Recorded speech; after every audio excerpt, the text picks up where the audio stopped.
ಮುಖ್ಯಮಂತ್ರಿ ಸಿದ್ದರಾಮಯ್ಯನವರು ಮೈಸೂರಿನ ಮೂಡಾದಲ್ಲಿ 14 ಸೈಟ್ಗಳನ್ನು ಆಲ್ಟರ್ನೇಟಿವ್ ಸೈಟ್ಗಳಾಗಿ ತಮ್ಮ ಪತ್ನಿಗೆ ಕೊಡಿಸಿದ್ದಾರೆ. ಇದರಲ್ಲಿ ಸ್ವಜನ ಪಕ್ಷಪಾತ ಇದೆ ಅನ್ನೋದು ಆರೋಪ. ಮುಖ್ಯಮಂತ್ರಿಗಳ ವಿರುದ್ಧ ಕೇಸ್ ದಾಖಲಿಸೋದಕ್ಕೆ ಪ್ರಾಸಿಕ್ಯೂಷನ್ಗೆ ಅನುಮತಿ ಕೊಡಿ ಅಂತ ರಾಜ್ಯಪಾಲರ ಹತ್ರ ಇಬ್ಬರು ಹೋಗಿದ್ದಾರೆ. ಒಂದು ಟಿ.ಜೆ. ಅಬ್ರಾಹಂ, ಇನ್ನೊಂದು ಸ್ನೇಹಮಯಿ ಕೃಷ್ಣ. ಅವರ ಅರ್ಜಿಗಳು ರಾಜಭವನದಲ್ಲಿ ಇದ್ದಾವೆ. ರಾಜ್ಯಪಾಲರು ಇನ್ನೂ ನಿರ್ಧಾರ ತಗೋಬೇಕು. ಒಪ್ಪಿಗೆ ಕೊಡ್ತಾರೋ ಕೊಡೋದಿಲ್ವೋ. ರಾಜ್ಯಪಾಲ ಥಾವರ್ ಚಂದ್ ಗೆಹ್ಲೋಟ್ ಅವರು ಮಲ್ಟಿಪಲ್ ಲೀಗಲ್ ಒಪಿನಿಯನ್ ತಗೋತಾ ಇದ್ದಾರೆ. ಈಗಾಗಲೇ ಮುಖ್ಯಮಂತ್ರಿಗಳಿಗೆ ನೋಟಿಸ್ ಕೊಟ್ಟು ಅವರಿಂದ ಉತ್ತರ ತಗೊಂಡಿದ್ದಾಗಿದೆ. ಲೀಗಲ್ ಒಪಿನಿಯನ್ ತಗೊಂಡು ಪ್ರಾಸಿಕ್ಯೂಷನ್ ಕೊಡಬೇಕು ಕೊಡಬಾರ್ದು ಅನ್ನುವ ನಿಷ್ಕರ್ಷೆ ಮಾಡ್ತಾ ಇದ್ದಾರೆ. ಈ ಮಧ್ಯೆ ಸ್ನೇಹಮಯಿ ಕೃಷ್ಣ ಮೊದಲು ಜನಪ್ರತಿನಿಧಿಗಳ ವಿಶೇಷ ನ್ಯಾಯಾಲಯಕ್ಕೊಂದು ಅರ್ಜಿ ಕೊಟ್ಟರು. PCR ಪ್ರೈವೇಟ್ ಕಂಪ್ಲೇಂಟು, ಖಾಸಗಿ ದೂರನ್ನು ದಾಖಲಿಸಿಕೊಳ್ಳಿ ಅಂತ. ಅದಾದ ನಂತರ ಟಿ.ಜೆ. ಅಬ್ರಾಹಂ ಅವರು ಕೂಡ ಜನಪ್ರತಿನಿಧಿಗಳ ವಿಶೇಷ ನ್ಯಾಯಾಲಯಕ್ಕೆ ಅರ್ಜಿ ಸಲ್ಲಿಸಿದ್ರು. ಇವತ್ತು ಅರ್ಜಿಗಳ ವಿಚಾರಣೆ. ಅಲ್ಲಿ ನ್ಯಾಯಾಧೀಶರು ಗಜಾನನ್ ಭಟ್ ಅವರು ಮೊದಲೇ ಕೇಳಿದ್ರು, 2 ದೂರಿರೋದು ಒಬ್ಬ ವ್ಯಕ್ತಿಯ ವಿರುದ್ಧ, ಸಿದ್ದರಾಮಯ್ಯನವರ ವಿರುದ್ಧ. 2 ದೂರಿರೋದು ಮೂಡಾದ ಅದೇ ಸೇಮ್ ಟು ಸೇಮ್ 14 ಸೈಟ್ಗಳಿಗೆ ಸಂಬಂಧಿಸಿದಂತೆ. ಈ 2 ಅರ್ಜಿಗಳನ್ನು ಕ್ಲಬ್ ಮಾಡೋದು ಅಂತಾರೆ, ಒಂದಾಗಿ ಸೇರಿಸಿ ಒಂದೇ ಅರ್ಜಿ ಅಂತ ಟ್ರೀಟ್ ಮಾಡಿ ವಿಚಾರಣೆ ನಡೆಸೋದು. ಹಾಗೆ ಮಾಡಬಹುದಾ ಅಂತ ಕೇಳಿದ್ರು. ಟಿ.ಜೆ. ಅಬ್ರಾಹಂ ಒಪ್ಕೊಳ್ಳಿಲ್ಲ. ಇಲ್ಲ, ಒಬ್ಬೇ ವ್ಯಕ್ತಿಯ ವಿರುದ್ಧ ಆರೋಪ ಇರೋದು ನಿಜ, ಒಂದೇ ಪ್ರಕರಣದಲ್ಲಿ ಆರೋಪ ಇರೋದು ನಿಜ, ಆದರೆ ಇಬ್ಬರ ವಾದಗಳು ಬೇರೆ ಬೇರೆ ಇದ್ದಾವೆ. ಆದ್ದರಿಂದ ಈ 2 ಅರ್ಜಿಗಳನ್ನು ಪ್ರತ್ಯೇಕ ಅರ್ಜಿಗಳು ಅಂತ ಪರಿಗಣಿಸಬೇಕು ಅಂದರು. ಆ ಪ್ರಕಾರ ಸ್ನೇಹಮಯಿ ಕೃಷ್ಣ ಅವರ ಅರ್ಜಿಯನ್ನು ಅವರು ಮೊದಲು ಅರ್ಜಿ ಹಾಕಿದರು. ಅವರ ಅರ್ಜಿಯನ್ನು ಮೊದಲು ವಿಚಾರಣೆಗೆ ಕೈಗೆತ್ತಿಕೊಂಡರು. ಅವರ ಪರ ವಕೀಲೆ ಲಕ್ಷ್ಮೀ ಅಯ್ಯಂಗಾರ್ ವಾದ ಮಾಡಿದ್ರು. ಅಂದರೆ ಇದು PCR ಆಗಿ ತೆಗೆದುಕೊಳ್ಳೋದಕ್ಕೆ ಯಾಕೆ ಈ ಪ್ರಕರಣ ಅರ್ಹ ಅನ್ನೋದನ್ನು ಹೇಳಿದ್ರು. ಅದರ ಜೊತೆಗೆ ಇನ್ನೊಂದು ಪ್ರಶ್ನೆಯೂ ಇತ್ತು. ಈ ಹಿಂದೆ ಯಡಿಯೂರಪ್ಪನವ್ರ ಕೇಸ್ನಲ್ಲಾದಂಗೆ ಅಥವಾ ಬೇರೆ ಬೇರೆ ಅನೇಕ ಕೇಸ್ಗಳಲ್ಲಾದಂಗೆ ಮೊದಲು ನ್ಯಾಯಾಲಯಕ್ಕೆ ಹೋಗಿ ಅರ್ಜಿ ಸಲ್ಲಿಸಿ ನ್ಯಾಯಾಲಯದ ಆದೇಶ ತಗೊಂಡು ಒಂದು ವಿಚಾರಣೆನೋ ತನಿಖೆನೋ ಆಗಿ ಅದರ ವರದಿ ಬಂದ ನಂತರ ಪ್ರಾಸಿಕ್ಯೂಷನ್ಗೆ ಅನುಮತಿಗೆ ಅರ್ಜಿ ಹಾಕ್ಕೋಬೇಕು ಅಂತ. ಆದರೆ ಟಿ.ಜೆ. ಅಬ್ರಾಹಂ ಡೈರೆಕ್ಟ್ ರಾಜಭವನಕ್ಕೆ ಹೋಗ್ಬಿಟ್ರು. ಪ್ರಾಸಿಕ್ಯೂಷನ್ಗೆ ಇದನ್ನು ಕೋರ್ಟಿಗೆ ಹೋಗಲೇ ಇಲ್ಲ. ಅವರು ನೇರವಾಗಿ ರಾಜಭವನಕ್ಕೆ ಹೋದರು. ಅರೆ ಅಬ್ರಾಹಿಂರ ಹಿಂಗೆ ಯಾಕೆ ಮಾಡಿದ್ರಿ ಅಂತ ಕೇಳಿದ್ರೆ ಅವ್ರು ಹೇಳಿದ್ರು, ಲಾಸ್ಟ್ ಇಯರು ನಾಗಪ್ರಸನ್ನರ ಬೆಂಚು, ಕರ್ನಾಟಕ ಹೈಕೋರ್ಟ್ನ ನಾಗಪ್ರಸನ್ನರ ಬೆಂಚ್ ಒಂದು ಜಡ್ಜ್ಮೆಂಟ್ ಕೊಟ್ಟಿದೆ, ನೋಡಿದ್ದೀರಾ ಅಂತ. ಬೇರೆ ಏನೋ ಕೇಸ್ನಲ್ಲಿ ಬಂದಿರುವ ಜಡ್ಜ್ಮೆಂಟ್ ಅದು, ಅದರಲ್ಲಿ ಸ್ಪಷ್ಟವಾಗಿ ಹೇಳಿದ್ದಾರೆ, ಮೊದಲು ರಿಲೆವೆಂಟ್ ಅಥಾರಿಟಿ ಹತ್ರ ಹೋಗಿ ಪ್ರಾಸಿಕ್ಯೂಷನ್ಗೆ ಪರ್ಮಿಷನ್ ತಗೊಳ್ಳಿ, ಪರ್ಮಿಷನ್ನಿನ ಸಮೇತ ಕೋರ್ಟಿಗೆ ಬರಬೇಕು PCR ಹಾಕೋದಕ್ಕೆ. ಪ್ರಾಸಿಕ್ಯೂಷನ್ಗೆ ಪರ್ಮಿಷನ್ ಇಲ್ಲದೆ ಯಾರಾದರೂ ಜನಪ್ರತಿನಿಧಿಗಳ ವಿರುದ್ಧ, ಅಧಿಕಾರಿಗಳ ವಿರುದ್ಧ, ಸರ್ಕಾರಿ ನೌಕರರ ವಿರುದ್ಧ PCR ತಗೊಂಡು ಬಂದರೆ ಅದನ್ನು ಎಂಟರ್ಟೈನ್ ಮಾಡಬೇಡಿ ಅಂತ ಹೈಕೋರ್ಟ್ ಹೇಳಿದೆ. ಆದ್ದರಿಂದ ಮೊದಲು ನಾನು ಪ್ರಾಸಿಕ್ಯೂಷನ್ಗೆ ಅರ್ಜಿ ಹಾಕಿದ್ದೀನಿ ಅಂತ ಹೇಳಿದ್ರು ಅವರು, ಟಿ.ಜೆ. ಅಬ್ರಾಹಂ ಅವರು. ಆ ಲೆಕ್ಕಾಚಾರದ ಮೇಲೆ ಸ್ನೇಹಮಯಿ ಕೃಷ್ಣ ಅವರು ಕೋರ್ಟಿಗೆ ನೇರವಾಗಿ ಬಂದಾಗ ನಮ್ಮಲ್ಲೂ ಅದೇ ಸಂಶಯ ಇತ್ತು. ಅವ್ರು ನೋಡಿದ್ರೆ ಲಾಸ್ಟ್ ಇಯರು ಸೆಪ್ಟೆಂಬರ್ನಲ್ಲಿ ಬಂದಿರುವ ನ್ಯಾಯಮೂರ್ತಿ ನಾಗಪ್ರಸನ್ನರ ಬೆಂಚಿನ ಜಡ್ಜ್ಮೆಂಟನ್ನು ಕೋರ್ಟ್ ಮಾಡ್ತಾರೆ. ಇವ್ರು ನೋಡಿದರೆ ಡೈರೆಕ್ಟ್ ಕೋರ್ಟಿಗೆ ಬಂದ್ರಲ್ಲ ಅಂತ. ಯಾಕೆ ಅನ್ನೋದನ್ನು ಲಕ್ಷ್ಮೀ ಅಯ್ಯಂಗಾರ್ ಅವ್ರು ಹೇಳಿದ್ರು. ಸೆಕ್ಷನ್ 17ರ ಅಡಿಯಲ್ಲಿ ನಾವು ದೂರನ್ನು ತೆಗೆದುಕೊಂಡು ಬಂದರೆ ಪ್ರಾಸಿಕ್ಯೂಷನ್ ಮೊದಲೇ ತಗೊಂಡು ಬರಬೇಕು. ಆದರೆ ನಾವು ಕಂಪ್ಲೇಂಟ್ ಕೊಡ್ತಾ ಇರೋದು ಸೆಕ್ಷನ್ 19ರ ಅಡಿಯಲ್ಲಿ. ಸೆಕ್ಷನ್ 19ರ ಅಡಿಯಲ್ಲಿ ನಾವು ನ್ಯಾಯಾಲಯಕ್ಕೆ ಬಂದು PCR ದಾಖಲಿಸುವಾಗ ರಾಜ್ಯಪಾಲರ ಹತ್ರ ಹೋಗಿ ಪ್ರಾಸಿಕ್ಯೂಷನ್ ಕೇಳೋ ಅವಶ್ಯಕತೆಯೇ ಇಲ್ಲ. ಆದರೂ ನಾವು ಕೇಳಿದ್ದೀವಿ ಯಾವುದಕ್ಕೂ ಇರಲಿ ಅಂತ. ಆದ್ದರಿಂದ ನಾವು ಕೊಟ್ಟಿರುವ ದೂರಿನಲ್ಲಿ ಪ್ರಾಸಿಕ್ಯೂಷನ್ ಕೇಳೋ ಅವಶ್ಯಕತೆಯೇ ಇಲ್ಲ, ಈ ಪ್ರಕರಣವನ್ನು ತಾವು ಕೈಗೆತ್ಕೊಳ್ಬೇಕು ಅಂತ ವಾದ ಮಂಡನೆ ಮಾಡಿದ್ರು. ವಾದವನ್ನು ಪೂರ್ತಿಯಾಗಿ ಕೇಳಿಸ್ಕೊಂಡಿದ್ದಾರೆ ನ್ಯಾಯಾಧೀಶರು. ಅದರ ಮೇಲಿನ ಜಡ್ಜ್ಮೆಂಟನ್ನು 20ನೇ ತಾರೀಖಿಗೆ ಮುಂದೂಡಿದ್ದಾರೆ. ಅಂದರೆ ಇವತ್ತಿನಿಂದ ಕರೆಕ್ಟಾಗಿ ಒಂದು ವಾರಕ್ಕೆ ಗೊತ್ತಾಗತ್ತೆ ಮೇಂಟೆನೆಬಿಲಿಟಿ ಈ ಕೇಸಿಗೆ ಇದೆಯೋ ಇಲ್ವೋ ಅಂತ. ಸೆಕ್ಷನ್ 17 ಮತ್ತು ಸೆಕ್ಷನ್ 19 ಎರಡರ ಡಿಫ್ರೆನ್ಸನ್ನು ಅಲ್ಲಿ ಹೇಳಿದ್ರು. ಸುಮ್ಮನೆ ತುಂಬ ಡಿಟೇಲಾಗಿ ಹೋಗೋದು ಬೇಡ.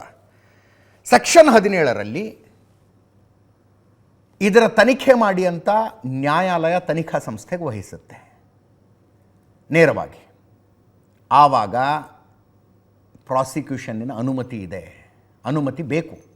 ಅನುಮತಿ ಇಲ್ಲದೆ ಇದ್ದರೆ ಸೆಕ್ಷನ್ 17 ಅಡಿಯಲ್ಲಿ ಅಪ್ಲಿಕೇಶನನ್ನು ಎಂಟರ್ಟೈನ್ ಮಾಡೋದಕ್ಕಾಗೋದಿಲ್ಲ. ಆದರೆ ಸೆಕ್ಷನ್ 19 ಹಂಗಲ್ಲ. ನ್ಯಾಯಾಲಯ ನೋಡಬೇಕು ಯಾರ ಹತ್ರ ಏನು ದಾಖಲೆಗಳಿದ್ದಾವೆ ಅಂತ. ಮೇಲ್ನೋಟಕ್ಕೆ ದಾಖಲೆಗಳಲ್ಲಿ ಅಕ್ರಮ ಆಗಿದೆ ಅಂತ ಕಂಡು ಬಂದರೆ ನೇರವಾಗಿ ಆರೋಪಿಗೆ ನೋಟಿಸ್ ಕೊಟ್ಟು ನಿಮ್ಮದೇನಿದೆ ಹೇಳಬನ್ನಿ, ಇಲ್ಲಿ ನಿಮ್ಮ ಮೇಲೆ ಒಂದು ಅಕ್ರಮದ ಆರೋಪ ಬಂದಿದೆ, ದಾಖಲೆಗಳು ನಮ್ಮ ಹತ್ರ ಇದೆ ಅಂತ ನ್ಯಾಯಾಲಯ ನೇರವಾಗಿ ಅವರಿಗೆ ಸಮನ್ ಮಾಡಬೇಕು. ನಾವು ಕೇಳ್ತಾ ಇರೋದು ಎರಡನೇದ್ದು, ದಾಖಲೆಗಳು ಇಲ್ಲಿದ್ದಾವೆ, ನೋಡಿ ದಾಖಲೆಗಳನ್ನು ಸಿದ್ದರಾಮಯ್ಯನವರು ಸಮನ್ಸ್ ಕೊಡಿ ಅಂತ ನಾವು ಕೇಳೋದಕ್ಕೆ ಬಂದಿದ್ದೀವಿ ಅಂತ. That is section 19. ಆದ್ದರಿಂದ ಇಲ್ಲಿ ಪ್ರಾಸಿಕ್ಯೂಷನ್ನಿನ ಅನುಮತಿ ಬೇಕಾಗಿಲ್ಲ ಅಂತ ಹೇಳ್ತಾರೆ. ನೋಡೋಣ, ಲೀಗಲ್ ಎಕ್ಸ್ಪರ್ಟ್ಸನ್ನು ಕೇಳೋಣ. ಅಲ್ಲಿ ಮಂಡನೆಯಾದ ವಾದ ಮತ್ತು ವಾದದ ಆಚೆ ಈಚೆ ಅಷ್ಟೇ ಹೇಳಿದ್ದು. ಈಗ ನ್ಯಾಯಾಲಯದ ಮುಂದೆ 3 ಆಯ್ಕೆಗಳು. ಒಂದು, ಸೆಕ್ಷನ್ 19 ಅಡಿಯಲ್ಲಿ ಕೇಸ್ ದಾಖಲಾಗಿದೆ, ವಾದ ಮಂಡನೆಯಾಗಿದೆ. ವಾದ ಸರಿನೋ ತಪ್ಪು ನೋಡ್ಬೇಕು, ನ್ಯಾಯಾಧೀಶರು ನೋಡ್ತಾರೆ, ಹಳೆ ಜಡ್ಜ್ಮೆಂಟ್ಗಳನ್ನು ತಿರುವಿ ಹಾಕ್ತಾರೆ, ಡೆಫಿನಿಷನ್ಗಳನ್ನು ನೋಡ್ತಾರೆ. ಅದರ ಆಧಾರದ ಮೇಲೆ ನೀವು ಹೇಳೋದು ಕರೆಕ್ಟ್ ಇದೆ, ನಾವು ವಿಚಾರಣೆಯನ್ನು ಕೈಗೆತ್ಕೊಳ್ತೀವಿ, ಸಮನ್ಸ್ ಕೊಡ್ತೀವಿ ಆರೋಪಿಗೆ ಅಂತ ಹೇಳಬಹುದು ನ್ಯಾಯಾಲಯ. ಅಥವಾ ನೋ, ಯು ಆರ್ ರಾಂಗ್, ಈ ಸೆಕ್ಷನ್ ಅಡಿಯಲ್ಲಿ ನೀವು ನ್ಯಾಯಾಲಯಕ್ಕೆ ಬಂದಾಗ ಇಲ್ಲೂ ಕೂಡ ಪ್ರಾಸಿಕ್ಯೂಷನ್ನಿನ ಅನುಮತಿ ಇದೆ, ಅಂದರೆ ಅನುಮತಿ ಬೇಕಾಗತ್ತೆ, ಆದ್ದರಿಂದ ನಿಮ್ಮ ಅರ್ಜಿಯನ್ನು ವಜಾಗೊಳಿಸ್ತೀವಿ ಅಂತ ನ್ಯಾಯಾಲಯ ಹೇಳಬಹುದು. ಪಾಸಿಬಿಲಿಟಿ ಹೇಳ್ತಾ ಇದ್ದೀನಿ. ಅಥವಾ ಅರ್ಜಿಯನ್ನು ವಜಾಗೊಳಿಸಲು ಅನುಮತಿಯ ಅಗತ್ಯ ಇಲ್ಲ, ಇಷ್ಟನ್ನು ನ್ಯಾಯಾಲಯ ಹೇಳಬಹುದು. ಇದರ ಪೈಕಿ ಏನಾಗುತ್ತೆ ಅಂತ 20ನೇ ತಾರೀಕು ಗೊತ್ತಾಗುತ್ತೆ. ಈ ಮಧ್ಯದಲ್ಲಿ ಒಂದು ನಾಟಕೀಯ ಅನ್ನಬಹುದಾದ ಬೆಳವಣಿಗೆ ಒಂದು ನಡೀತು. ಸ್ನೇಹಮಯಿ ಕೃಷ್ಣ ಅವರೊಂದು ಅರ್ಜಿ ಸಲ್ಲಿಸಿದ್ದಾರೆ, ಅವರ ಪರವಾಗಿ ವಾದ ಮಾಡೋದಕ್ಕೆ ಸ್ವತಃ ಯಾರು ಲಕ್ಷ್ಮಿ ಅವರು ಬಂದಿದ್ದಾರೆ. ಇನ್ನೊಂದು TJ ಅಬ್ರಹಾಂ ಸಲ್ಲಿಸಿರುವ ಅರ್ಜಿ, he is party in person, ಅವರು ಸ್ವತಃ ವಾದ ಮಾಡ್ತಾರೆ ತಮ್ಮ ಕೇಸನ್ನು, ಅವರು ಬಂದು ನಿಂತಿದ್ದಾರೆ. ಈ ಮಧ್ಯದಲ್ಲಿ ಆಲಂ ಪಾಷಾ ಇನ್ನೊಂದು ಅಪ್ಲಿಕೇಶನ್ ಹಿಡ್ಕೊಂಡು ಬಂದರು. ಅವರಿದೇನು ಮನವಿ ಆಲಂ ಪಾಷಾ ಅವ್ರದ್ದು ನ್ಯಾಯಾಲಯಕ್ಕೆ, ಇವರಿಬ್ಬರ ಅರ್ಜಿಗಳನ್ನು ಎಂಟರ್ಟೈನ್ ಮಾಡಬೇಡಿ ಅಂತ, ಇವರಿಬ್ಬರ ಅರ್ಜಿಗಳನ್ನು ಪರಿಗಣಿಸಬೇಡಿ, ಇವರಿಬ್ಬರು ರಾಜ್ಯಪಾಲರಿಂದ ಪ್ರಾಸಿಕ್ಯೂಷನ್ನ ಅನುಮತಿಯನ್ನು ಪಡೆಯದೇ ಬಂದಿದ್ದಾರೆ, ಅನುಮತಿಯನ್ನು ಪಡೆಯದೇ ಬಂದಿರೋದ್ರಿಂದ ಇವರ ಅರ್ಜಿಗಳನ್ನು ಮಾನ್ಯ ಮಾಡಬೇಡಿ ಅಂತ ಆಲಂ ಪಾಷಾ ವಾದ ಮಾಡಿದ್ರು. ನ್ಯಾಯಾಧೀಶರು ಕೇಳಿದ್ರು, ನೀವು ಯಾರು ಇದರಲ್ಲಿ ಅಂತ, ಈ ಕೇಸ್ಗೂ ನಿಮಗೂ ಹೆಂಗೆ ಸಂಬಂಧ, ನೀವು ಯಾರಿದ್ರಲ್ಲಿ, ನೀವೇನು ದೂರುದಾರರು, ನೊಂದವರು, ಅಥವಾ ನೀವು ಆರೋಪಿನ? ಒಬ್ಬರು ದೂರುದಾರರು TJ ಅಬ್ರಹಾಂ ಮತ್ತು ಸ್ನೇಹಮಯಿ ಕೃಷ್ಣ ಇದ್ದಾರೆ. ನೊಂದವರು ಈ ಕೇಸ್ನಲ್ಲಿ ಯಾರೂ ಇಲ್ಲ, ಎಲ್ಲರೂ ಸಂತೃಪ್ತರೆ, ಅವರು ಅಲ್ಲ.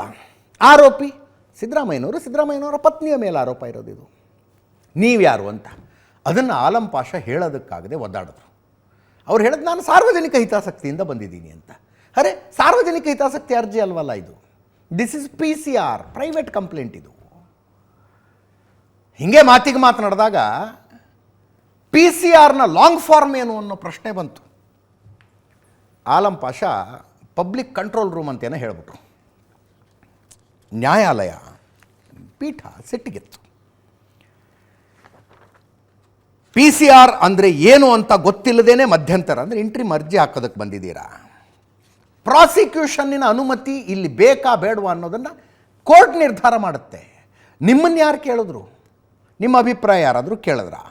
ನೀವು ಕಾನೂನಿನ ಪ್ರಕ್ರಿಯೆಯನ್ನು ತಡೆಯೋದಕ್ಕೆ ಬಂದಿದ್ದೀರಾ ಅಂತ ನ್ಯಾಯಾಧೀಶರು ಸಿಟ್ಟಿಗೆದ್ದು ಆಲಂ ಪಾಷಾರ ಮೇಲೆ ರೇಗಿ ಅವರ ಅರ್ಜಿಯನ್ನು ವಜಾಗೊಳಿಸಿದ್ರು. ಆ ನಂತರ TJ ಅಬ್ರಹಾಂ ಅವರ ಅರ್ಜಿಯನ್ನು ಕೈಗೆತ್ಕೊಂಡ್ರು. ನಿಮ್ಮ ವಾದ ಏನು ಹೇಳಿ ಅಂತ ಅವರು ವಾದ ಮಾಡಿದ್ರು. ನಾವು ಮೊದಲಿಗೆ ಹೋಗಿ ಮೈಸೂರಿನ ಲೋಕಾಯುಕ್ತರಿಗೆ ಕಂಪ್ಲೇಂಟ್ ಕೊಟ್ವಿ, ಸಿದ್ದರಾಮಯ್ಯನವರು ಹಿಂಗೆ ಸ್ವಜನ ಪಕ್ಷಪಾತ ಮಾಡಿದ್ದಾರೆ, ಅಕ್ರಮವಾಗಿ 14 ಸೈಟ್ಗಳನ್ನು ಹೆಂಡತಿ ಕೊಡಿಸಿದ್ದಾರೆ, ಇವರ ವಿರುದ್ಧ ಕ್ರಮ ಕೈಗೊಳ್ಳಿ ಅಂತ ಲೋಕಾಯುಕ್ತರಿಗೆ ನಾವು ದೂರು ಕೊಟ್ಟಿದ್ದೀವಿ. ಅವರು ಏನೂ ಮಾಡಲಿಲ್ಲ, ಕೇಸ್ ರಿಜಿಸ್ಟ್ರೇ ಮಾಡಿಕೊಳ್ಳಿಲ್ಲ. ಅವರು ಕೇಸ್ ರಿಜಿಸ್ಟರ್ ಮಾಡ್ಕೊಂಡಿಲ್ಲ ಅಂತ ನಾನು PCR ಹಾಕಿದ್ದೀನಿ. ಸಿದ್ದರಾಮಯ್ಯನವರ ಪತ್ನಿ ತಮ್ಮ ಸ್ವಾಧೀನದಲ್ಲೇ ಇಲ್ಲದ ಜಾಗಕ್ಕೆ ಪರಿಹಾರ ಹೆಂಗೆ ಪಡೆದರು? ಪಾರ್ವತಿಯವರು ಅಂದರೆ ಸಿದ್ದರಾಮಯ್ಯನವರ ಧರ್ಮಪತ್ನಿ, ಅವರು ಯಾವುದನ್ನು ಕೃಷಿ ಭೂಮಿ ಅಂತ ಕ್ಲೇಮ್ ಮಾಡ್ತಾರಲ್ಲ, ಎಲ್ಲಿತ್ತು ಕೃಷಿ ಭೂಮಿ? ಕೃಷಿ ಭೂಮಿ ಎಲ್ಲಿತ್ತಲ್ಲಿ? ಕೇವಲ ದಾಖಲೆಗಳಲ್ಲಿ ಕೃಷಿ ಭೂಮಿ ಇತ್ತು, ದಾಖಲೆಗಳನ್ನು ಸೃಷ್ಟಿ ಮಾಡಿದ್ರು. ಭ್ರಷ್ಟಾಚಾರ ನಿಗ್ರಹ ಕಾಯ್ದೆ 17A ಸಿದ್ದರಾಮಯ್ಯನವರಿಗೆ ಅನ್ವಯ ಆಗೋದಿಲ್ಲ. ಆದರೆ ಭ್ರಷ್ಟಾಚಾರ ನಿಗ್ರಹ ಕಾಯ್ದೆ 19ನ ಅಡಿಯಲ್ಲಿ ಈ ದೂರನ್ನು ಪರಿಗಣಿಸಬೇಕು ಅಂತ. ಸಿದ್ದರಾಮಯ್ಯನವರ ರೆಸ್ಕ್ಯೂಗೆ ಇದೊಂದು ಟೆಕ್ನಿಕಲ್ ಪಾಯಿಂಟ್ ಬರಬಹುದು, ನೋಡ್ತಾ ಇರಬೇಕಿದ್ರೆ ಮುಂದೊಂದು ದಿವಸ ರೇಸ್ ಮಾಡ್ತಾರೆ ಇದನ್ನು. ಭ್ರಷ್ಟಾಚಾರ ಎಲ್ಲಾಗಿದೆ ಇಲ್ಲಿ ಹೇಳಿ ಅಂತ. Prevention of corruption act attract ಆಗುವಂಥ ಕ್ರೈಮ್ ಇಲ್ಲಿ ಎಲ್ಲಿ ನಡೆದಿದೆ? ಒಂದು ಭ್ರಷ್ಟಾಚಾರ ಅನ್ನೋದು ಒಂದಿರುತ್ತೆ, ಸ್ವಜನ ಪಕ್ಷಪಾತ ಅನ್ನೋದು ಒಂದಿರುತ್ತೆ. ತಮ್ಮವ್ರ ಮೇಲಿನ ಪ್ರೀತಿಗೆ ತಮ್ಮವ್ರಿಗೇನೋ ಉಪಕಾರ ಮಾಡಿಕೊಡೋದು, ತಾವು ಇರುವ ಹುದ್ದೆಯನ್ನು ಬಳಸಿಕೊಂಡು, ಅದು ಸ್ವಜನ ಪಕ್ಷಪಾತ. ಭ್ರಷ್ಟಾಚಾರ ನಿಮಗೆ ಗೊತ್ತಿದೆ. ಇಲ್ಲಿ ಭ್ರಷ್ಟಾಚಾರವೇ ನಡೆದಿಲ್ಲ, ಆದ್ದರಿಂದ ಪ್ರಿವೆನ್ಷನ್ ಆಫ್ ಕರಪ್ಷನ್ ಆ್ಯಕ್ಟ್ನ ಅಡಿಯಲ್ಲಿ ಈ ಕೇಸ್ ಬರದೇ ಇಲ್ಲ ಅನ್ನೋ ಒಂದು ವಾದ ಸಿದ್ದರಾಮಯ್ಯನವರಿಂದ ಬರುತ್ತೆ ಮುಂದೆ. ಇವತ್ತು ಟಿ.ಜೆ. ಅಬ್ರಹಾಂ ಹೇಳಿರುವುದನ್ನೆಲ್ಲ ನ್ಯಾಯಾಲಯ ಕೇಳಿಸ್ಕೊಂಡಿದೆ. 21ನೇ ತಾರೀಖು ವಿಚಾರಣೆಯನ್ನು ಮುಂದುವರಿಸುತ್ತೆ. ಅಂದರೆ ಇವತ್ತಿಗೆ ಕರೆಕ್ಟಾಗಿ ಒಂದು ವಾರಕ್ಕೆ ಸ್ನೇಹಮಯಿ ಕೃಷ್ಣ ಅವರ ಅರ್ಜಿ ಏನಿದೆ ಅಲ್ಲ, ಅದರ ಮೇಲೆ ತೀರ್ಪು ಬರುತ್ತೆ. ಅಂದರೆ ಮೇಂಟೈನಬಿಲಿಟಿ ಗೊತ್ತಾಗುತ್ತೆ. ಈ ಅರ್ಜಿ ವಿಚಾರಣೆಗೆ ಅರ್ಹ ಹೌದೋ ಅಲ್ಲವೋ ಅದನ್ನು ನೋಡ್ತಾರೆ. 21ನೇ ತಾರೀಕು ಟಿ.ಜೆ. ಅಬ್ರಹಾಂ ಅವರು ಸಲ್ಲಿಸಿದ ಅರ್ಜಿಯ ವಿಚಾರಣೆ ಶುರುವಾಗುತ್ತೆ. ಇವತ್ತು ಶುರುವಾಗಿದೆ, ಮುಂದುವರಿಯುತ್ತೆ ಅಂತ ಹೇಳಬಹುದು. ಅದರದ್ದೊಂದು ತೀರ್ಪು ಬರಬೇಕು. ಎರಡು ಬೇರೆ ಬೇರೆ ಪ್ರಕರಣಗಳಾಗಿ ಕನ್ಸಿಡರ್ ಮಾಡಿರೋದ್ರಿಂದ ಕುತೂಹಲ ಇದೆ ಇದಕ್ಕೆ. ಟಿ.ಜೆ. ಅಬ್ರಹಾಂ ಜಿಸ್ಟ್ ಹೇಳಬೇಕು ಅಂದರೆ ಅವರ ವಾದ ಏನು? 1998ರಲ್ಲಿ ಮೂಡಾದವರು ಈ ಜಾಗವನ್ನು ವಶಪಡಿಸಿಕೊಂಡು ಡೆವಲಪ್ ಮಾಡಿದ್ದಾರೆ, ಅಭಿವೃದ್ಧಿ ಮಾಡಿದ್ದಾರೆ. ಅಭಿವೃದ್ಧಿ ಮಾಡೋದಂದ್ರೇನು? ರೋಡು, ಚರಂಡಿ, ಒಳಚರಂಡಿ, ಲೈಟ್ ಕಂಬ ಎಲ್ಲ ಹಾಕೋದು ಅಭಿವೃದ್ಧಿ ಮಾಡಿದ್ದಾರೆ. ಮೋಸದಿಂದ ದಾಖಲೆಗಳನ್ನು ಸೃಷ್ಟಿ ಮಾಡಿ ಜಮೀನನ್ನು ಮಾರಾಟ ಮಾಡಲಾಗಿದೆ. ಕೆಸರೆ ಗ್ರಾಮದಲ್ಲಿ ಜಮೀನೇ ಇಲ್ಲದ ವ್ಯಕ್ತಿ ದೇವರಾಜ್ ನಕಲಿ ದಾಖಲೆ ಸೃಷ್ಟಿಸಿದ್ದಾನೆ. ಮೂಡಾ ವಶದಲ್ಲಿದ್ದ ಜಮೀನನ್ನು ದೇವರಾಜ್ ಹೆಂಗೆ ಮಾರಾಟ ಮಾಡೋದಕ್ಕೆ ಸಾಧ್ಯ? ಮೃತ ವ್ಯಕ್ತಿಯ ಹೆಸರಿನಲ್ಲಿ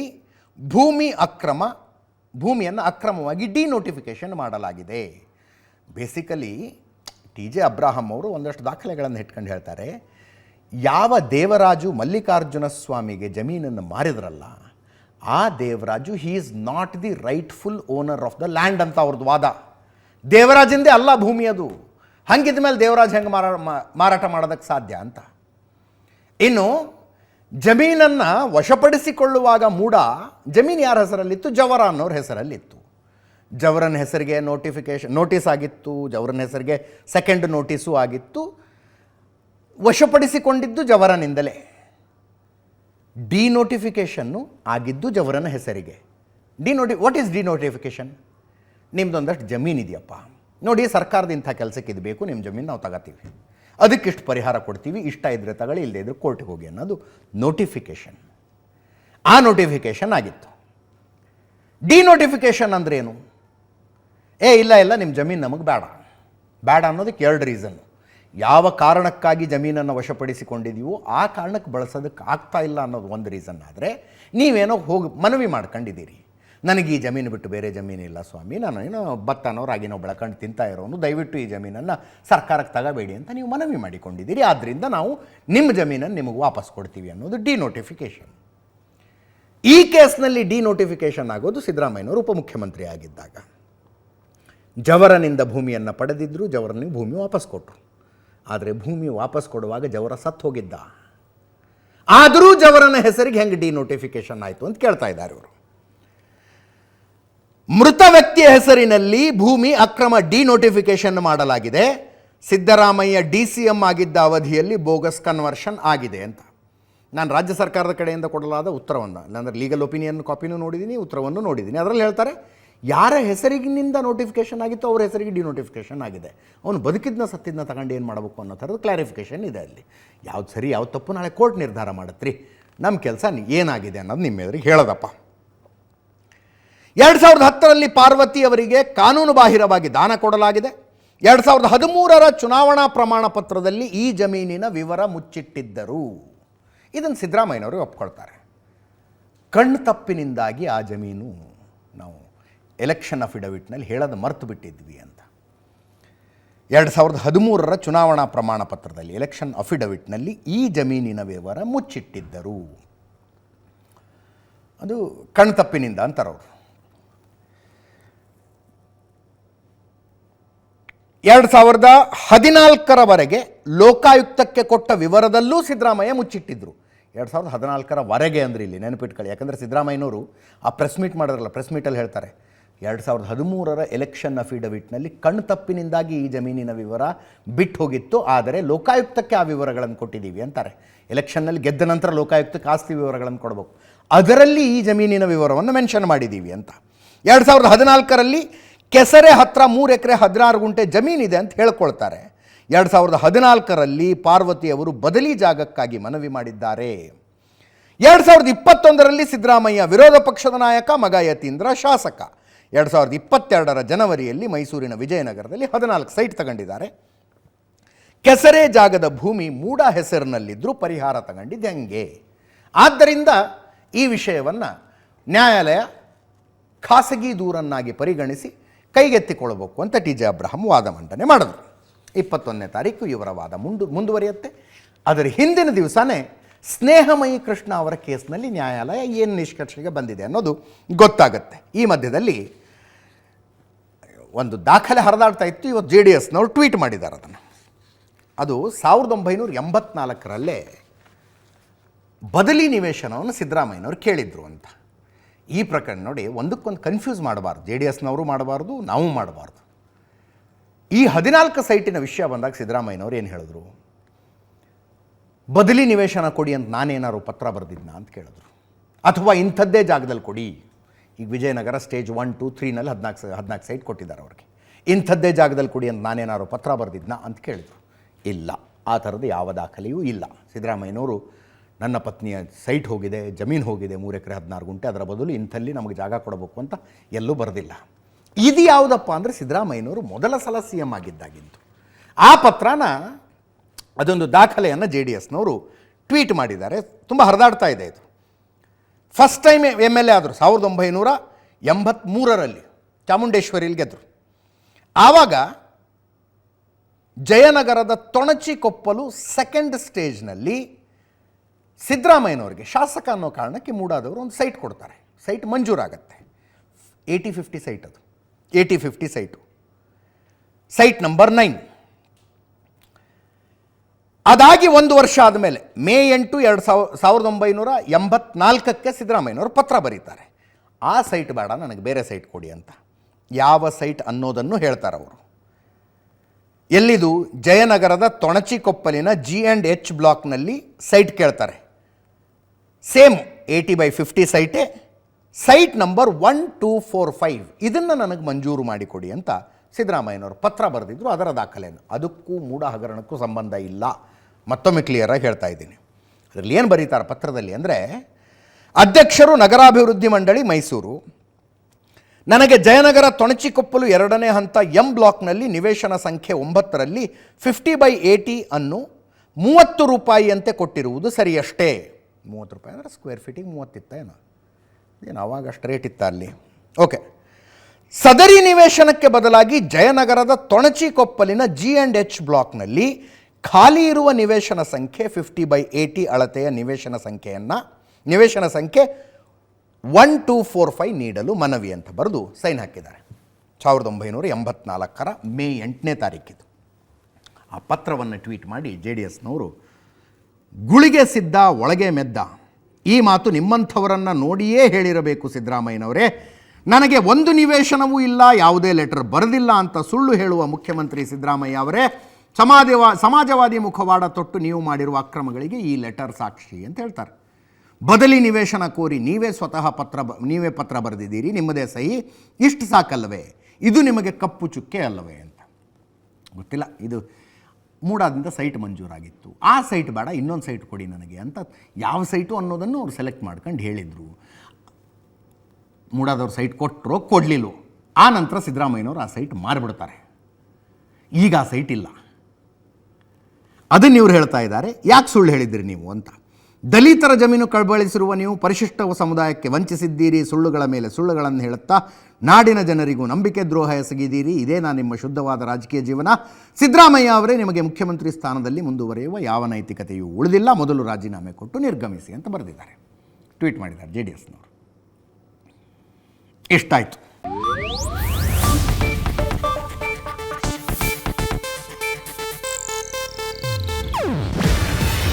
ಇದು ಏಷ್ಯಾನೆಟ್ ನ್ಯೂಸ್ ನೆಟ್ವರ್ಕ್ ಪ್ರಸ್ತುತಿ. ನೀವು ನೋಡ್ತಿದ್ದೀರಾ ಏಷ್ಯಾನೆಟ್ ಸುವರ್ಣ ನ್ಯೂಸ್.